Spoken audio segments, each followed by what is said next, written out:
रहमतुल्लाहि व बरकातुहू। नाज़रीन, हेल्थ केयर हॉस्पिटल की तरफ से आपको खुश आमदीद। शुगर के मरीज़ों के लिए डाइट प्लान पेश करने जा रहा हूँ और ये ऐसा अमल है कि अगर आप इस पे अमल करें, इस नुस्खे को अपनाएं तो इंशाल्लाह इंसुलिन तक भी छूट जाएगी।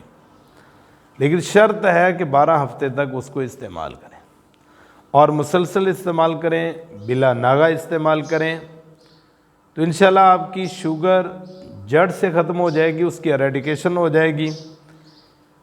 तो वो प्लान क्या है, उससे पहले मैं आपसे गुजारिश करूंगा कि अभी तक अगर आपने चैनल सब्सक्राइब नहीं किया हेल्थ केयर हॉस्पिटल, तो उसको सब्सक्राइब कर लें और साथ बेल के बटन को दबा दें ताकि हर आने वाली नई वीडियो आप तक आसानी से पहुंच जाए।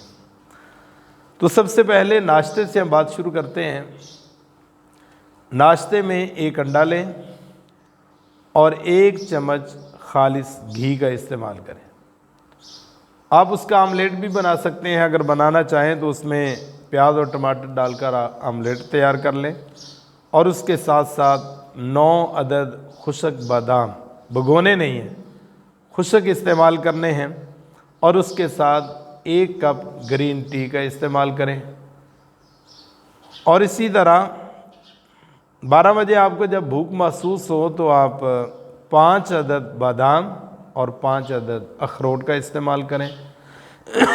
दोपहर के खाने में आप सलाद का भरपूर इस्तेमाल करें और इसके लिए मैं आपको मशवरा दूंगा कि आप एक बॉक्स लें और उसमें सलाद की मुख्तलिफ़ सलाद के आइटमों के पीस काटें और उसको मिक्स करें और उसमें 80 ग्राम चिकन का पीस लें और चेस्ट का पीस लें।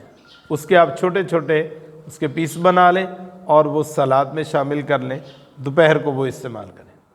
5 से 6 बजे के करीब जब आपको भूख लगे तो आप 1 अंडा और 1 कप ग्रीन टी इस्तेमाल करें। और इसी तरह रात के खाने में आप 80 ग्राम फ़िश का इस्तेमाल करें और उसको भी देसी घी में तैयार करें और उसके साथ साथ भरपूर सलाद का इस्तेमाल करें। और सलाद में आप उसके सब्ज़ पत्ते भी ले सकते हैं, फलियां वगैरह भी ले सकते हैं, बंद गोभी भी ले सकते हैं, वो उसमें डाल सकते हैं। तो इसके साथ साथ आप मुनासिब खुराक जिससे आपका गुजारा हो, रोटी जो है चपाती मुनासिब लें।